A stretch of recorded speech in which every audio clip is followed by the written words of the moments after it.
File this next segment under what? Really? Why? Come on! Stop bubble wrapping the world and let's not rewrite history.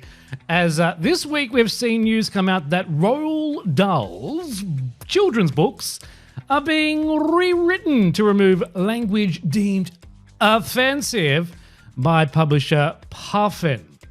Good side note, the French publishers of Roald Dahl's books are not doing this. I'm sure you've heard the news, but if you haven't, let's deep dive.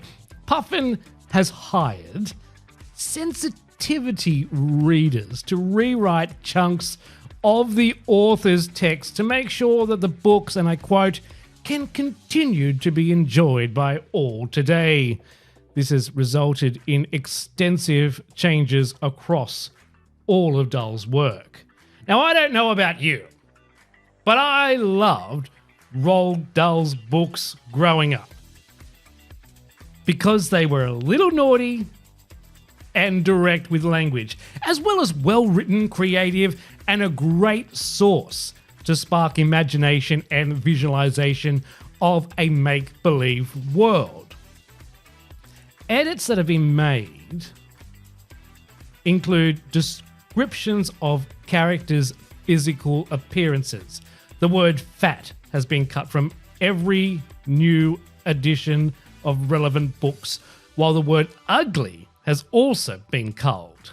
So, Augustus Gloop in Charlie and the Chocolate Factory is now described as enormous.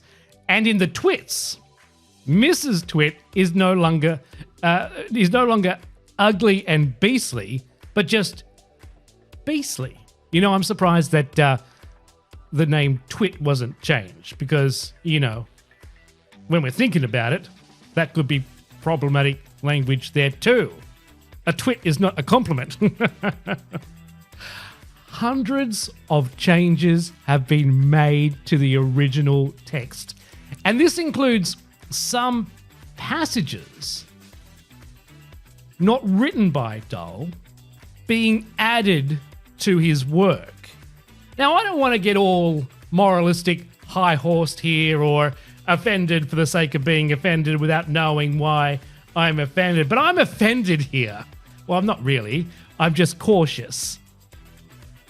Because, all right, let's jump on the moral high horse. It should be criminal to change an author, an artist's original work. Authors are artists with their art of words and storytelling. Now, I am all for warnings at the beginning of a book or an old TV show or an old movie detailing how what is being depicted was a sign of the times when it was released and might not align with modern day values or expectations. But don't rewrite history. Let it be. Use it as a teachable moment. Changing an artist's work should, well, yeah, I'm going to say it should be criminal. Because could you imagine if someone went up to a Da Vinci and found something problematic with it in today's scope of what's acceptable in society and then decided to repaint it so it was appropriate for modern artists? You just wouldn't do it. In fact, I'm pretty sure we've seen this in history already when I think I should have done research before I did this rant, but it's just popped to mind. The Greek statues or the ancient statues that depicted the male form and had the male genitalia present, you know, they were all chipped off and replaced by a leaf. Not cool. Not cool at all. We just shouldn't do it. And we wouldn't do it to a Da Vinci. The same should go for an artist, an author, a writer like Dahl. In previous editions of James and the Giant Peach, the centipede sings, and I hope you remember this because it was always funny. Aunt Sponge was terrifically fat and tremendously flabby at that. And Aunt Spiker was thin as a wire and dry as a bone, only drier. Clever. Both verses have now been removed, and in their place are the rhymes, Aunt Sponge was a nasty old brute and deserved to be squashed by the fruit. And Aunt Spiker was much of the same and deserved half of the blame. Where's the descriptive? See, the thing here is whilst there are pictures in Roald Dahl's books, the words describe, original words describe what was going on and their appearances. This doesn't. I can visualize the first one. I can't the second one. It's just words on paper. Also in the rejig of Roald Dahl, references to female characters have disappeared.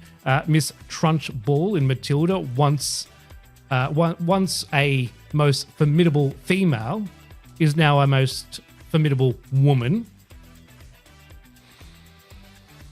Oh, I don't like this. I don't like it at all. Gender-neutral terms have been added in places where Charlie and the Chocolate Factory's Oompa Loompas were once small men. They are now small people. The Cloud Man in James and the Giant Peach have... the Cloud Men in James and the Giant Peach have now become Cloud People. Now, according to Puffin and the Roald Dahl Story Company, they've made these changes in conjunction with Inclusive Minds. And according to this article, Inclusive Minds is capitalized, so that must mean they're a company or something. And their spokesperson describes as a collective for people who are passionate about inclusion and accessibility in children's literature. You know how we all blame our parents? Side note here. No, end of rant here. You know how we all... punchline here.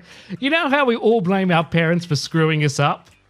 You know, as you get older, we all reflect and we go, you know, our parents did the best they could with what they knew and during the times. They had no idea they were screwing up their children, in most cases.